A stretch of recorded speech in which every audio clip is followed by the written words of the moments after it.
जय माँ भगवती आप सभी लोगों को। और नवरात्रि की बहुत बहुत बधाई। आज नवरात्रि के चौथा दिन है और आप सभी लोगों को राधे राधे।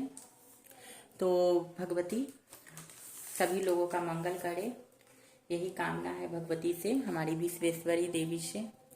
तो कल पंचमी है, आज 4 दिन हो गया और भगवती की कृपा से बड़ी अच्छे से 4 दिन कट गया। और प्रार्थना करते हैं भगवती से कि हे भगवती ऐसे ही नवरात्र मनाते रहें, और हमारे लिए तो रोज ही नवरात्र है, तो इसलिए तो चलिए अब भगवती का जो कल पंचमी पूजा है उसके बारे में हम आपको बताते हैं। तो कल जो है तो पंचमी का विशेष पूजन किया जाता है भगवती का, और सबके अपने अपने परंपरागत अनुसार पूजन होता है, क्योंकि 5 दिनों तक एकदम शुद्ध सात्विक पूजा होता है।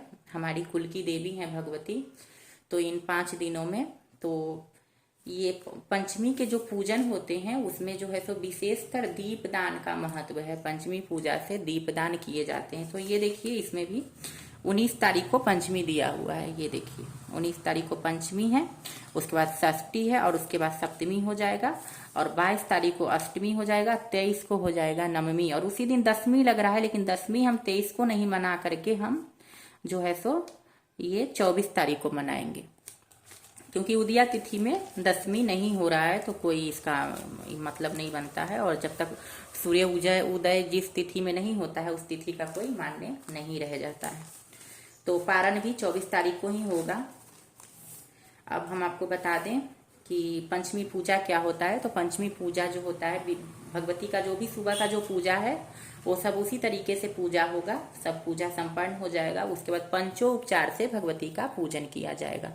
जो भी आपके कुल की देवी देवता है तो और जो भी श्रेष्ठ है वही करेंगे भगवती का पूजा, जो कुल की देवी का पूजा होता है। पंचमी पूजा जो होता है वो घर के जो बड़े लोग होते हैं वही करते हैं, जो श्रेष्ठ लोग होते हैं वही करते हैं। तो इसलिए तो कोई भी कर सकता है, आपके पापा हो सकते हैं, आपके मम्मी हो सकते हैं, या फिर अन्य कोई भी श्रेष्ठ लोग जो होते हैं वो पंचमी पूजा करते हैं। और विशेष उस दिन दीपदान किए जाते हैं पंचमी के दिन, तो अपने अपने कुल के प्रथा अनुसार दीपदान किए जाते हैं। तो सर्वप्रथम देवी का पूजन होता है घर में पंचोपचार से। उसके बाद जो है सो द्वारपाल का पूजन होगा, गेट पे पिंडी होता है द्वारपाल जी का। और उसके बाद जो पूजन होगा वो होगा हनुमान जी का पूजन। हनुमान जी मुख्य द्वार पे होते हैं, तो ये जो है तो मुख्य जो द्वार होते हैं जिसको दरवाजा बोलते हैं, वहां पे हनुमान जी का झंडा होता है। उसके बाद अंदर आते हैं तो अंदर में कुल देवी का जो है तो भगवती घर होता है, और भगवती के गह्वर के गेट पे द्वारपाल जी का पिंडी होता है। तो तीनों का पूजन होता है। और इसमें भी जो है सो सबके घर में अलग अलग देवी देवता का परंपरा है। किसी के घर में भगवती होती हैं, किसी के घर में काली होती हैं।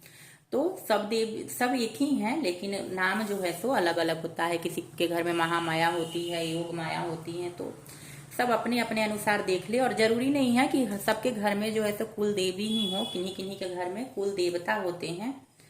तो अपने अनुसार आप लोग देख लीजिए पूजा पाठ का तरीका। और पंचमी पूजा जो है सो विशेष मतलब हमारे यहाँ पे तो ये बनाए गए हैं, जैसे गणपति जी को स्थापित किए गए हैं, या फिर नवग्रह मंडल बनाए गए हैं। किसी किसी के यहाँ पे ना ये पान के पत्ते पे सुपारी रख के और 9 जगह पूजा किए जाते हैं। तो पंचमी के दिन जो होते हैं उनको हटा करके फिर नया पत्ता बिछा करके और फिर पूजन होते हैं। पंचमी पूजन होने के बाद फिर सप्तमी के दिन चेंज होगा, और फिर जो है सो नवमी के दिन पूरा चेंज कर दिया जाता है जो भी चढ़े हुए होते हैं। लेकिन हमारे यहाँ पे ऐसा नहीं है, हमारे यहाँ पे ऐसे ही पूजा किया जाता है जैसे हम बता रहे हैं। तो फर्स्ट दिन जो है सो पूजा हुआ, कलश स्थापित हुआ, उसके बाद प्रॉपर पूजा जो है सो अक्षत चंदन पुष्प गंध ये सब चढ़ा करके भोग लगा करके भगवती का पूजन होते आया है। अब जो है तो पंचमी का थोड़ा सा विशेष पूजन, थोड़ा सा चेंजिंग आता है। उस दिन दीप दान का महत्व होता है, पंचमी से दीप दान का महत्व है, तो यही चेंजिंग है। बाकी पूजा का जो भी प्रोसेस है वो वही होगा जो रहता है। और उसके बाद आता है ये षष्ठी। तो षष्ठी के उस दिन से प्रॉपर दीप दान किए जाएंगे। तो षष्ठी सप्तमी और उसके बाद अष्टमी। तो अष्टमी के दिन रात में निशा पूजा होता है। तो निशा पूजा का भी परंपरा सबके यहाँ पे एक परंपरा नहीं होता है, सबके यहाँ पे अलग अलग होता है। किसी के यहाँ पे बलि चढ़ता है, किसी के यहाँ पे बलि नहीं चढ़ता है। हमारे यहाँ पे बलि नहीं चढ़ता है, हमने नारियल का बलि देना स्टार्ट किया है, लेकिन इससे पहले हमारे यहाँ पे नारियल तक का बलि वंचित था। हमारे यहाँ पे जो है शुद्ध सात्विक पूजा शुरू से ही होते आया है, तो इसलिए तो नारियल जो है सो फल है, तो उसका बलि हमने देना स्टार्ट किया। तो चलो कोई बात नहीं, नारियल का बलि तो दे ही सकते हैं, लेकिन वो भी नारियल का बलि जो है सो अलग बलि दिए जाते हैं। और जो भगवती का पिंड है वहां पे नारियल फोड़ के नहीं चढ़ते। हमारे यहाँ पे पानी वाले जो नारियल होते हैं वो सीधे चढ़ाए जाते हैं। उसको सौंसा बोलते हैं हमारे तरफ उसको खंडित करके नहीं चढ़ते हैं। तो ये हो गया। उसके बाद सप्तमी पूजा। तो सप्तमी पूजा बहुत सारे लोग सप्तमी के दिन भगवती का पूजन करते हैं, लेकिन सब जो भी गृहस्थ जीवन वाले हैं वो सप्तमी के दिन भगवती का जो षोडशोपचार से पूजन होता है सप्तमी के दिन आप कर सकते हैं, लेकिन उस दिन भगवती को खोइच नहीं दिया जाता। और घर में खोइच भरने का परंपरा नहीं है। अगर आपको खोइच देना है तो किसी मंदिर में जाकर के भर सकते हैं। घर में जो है सो भगवती को आजीवन के लिए स्थापित किया जाता है। उनको कहा जाता है कि हे माँ आप हमेशा हमारे साथ रहें। तो स्वयं जो कुल की देवी हैं, जो विश्वेश्वरी हैं, उनका क्या ही विदाई करना। तो इसलिए घर में कभी भी भगवती को खोइच नहीं भरना चाहिए। तो ये हो गया। और उसके बाद जो भी मिट्टी का जो प्रतिमा होते हैं सप्तमी के दिन विशेष रात्रि में पूजन होते हैं। शमशान में पहले पूजन तामसी पूजन करके तामसी देवी को जागृत करके और फिर वहां से आवाहित करके लाया जाता है। फिर सोम रस, पृथक पृथक जो ये जूस होते हैं, ये सब जो होते हैं वो सब चढ़ाए जाते हैं। तामसी पदार्थ चढ़ाए जाते हैं, देवी को शांत किए जाते हैं, क्योंकि 7 दिनों तक देवी का युद्ध चलता है महिषासुर से। और 7वां दिन जो है सो देवी महिषासुर का वध करती हैं। तो सप्तमी के दिन रात में भगवती को सोमरस और पृथक पृथक जो भी ये होते हैं मदिरा, ये सब जो है सो चढ़ाते हैं अपने अपने अनुसार लोग। और तामसी पदार्थ का उस दिन भोग लगाए जाते हैं। लास्ट में उनको सात्विक आहार दिए जाते हैं और फिर उनको सुलाए जाते हैं कि भगवती आप शांत हो जाइए और सो जाइए।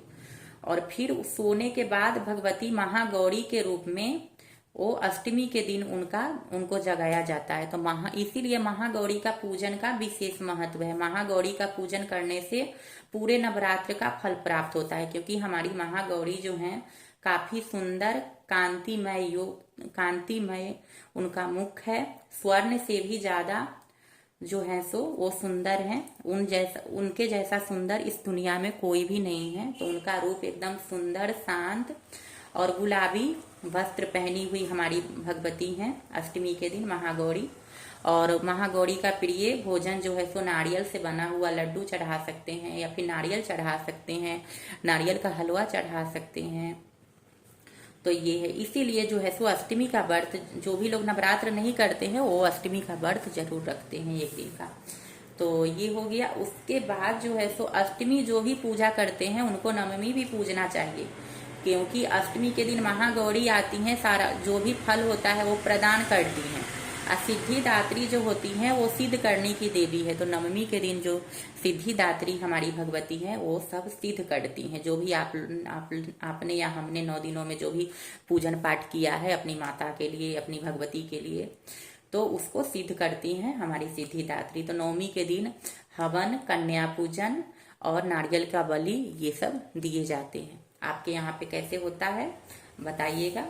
हमारे यहाँ पे ऐसे ही होता है। और उस दिन बलि जो है सो हवन के टाइम में बलि चढ़ते हैं, उड़द और दही मिला करके हमारे यहाँ पे चढ़ते हैं। और आपके यहाँ पे अलग अलग जगहों पे अलग अलग चीजों का बलि देता है। जैसे हमारे ही यहाँ पे हर जगह पे चेंज हो जाता है। जैसे हमारे यहाँ पे बहुत सारी चीजों का बलि दिया जाता है। बेल का भी दिए जाते हैं, कुम्हर का दिए जाते हैं, रेड वाले कद्दू का दिए जाते हैं। तो बहुत सारे चीजों का बलि दिए जाते हैं। केला या फिर बहुत सारे फ्रूट्स जो है सो रख के बलि दिए जाते हैं। तो अलग अलग प्रथा है हर जगहों का। तो चलिए आप सभी को जय माँ भगवती। अब थोड़ा सा आपको दर्शन करा दें जयंती का। और देखिए 4था दिन है और कितना बढ़िया जयंती जो है सो निकला है, ये देखिए। और ऊपर में माता भगवती हैं। पूजा पाठ पूरा कंप्लीट हो चुका है और अब बस बाकी है भोग हटाना। तो चलिए आप सभी को जय माँ भगवती, राधे कृष्ण। मिलते हैं फिर अगले वीडियो में।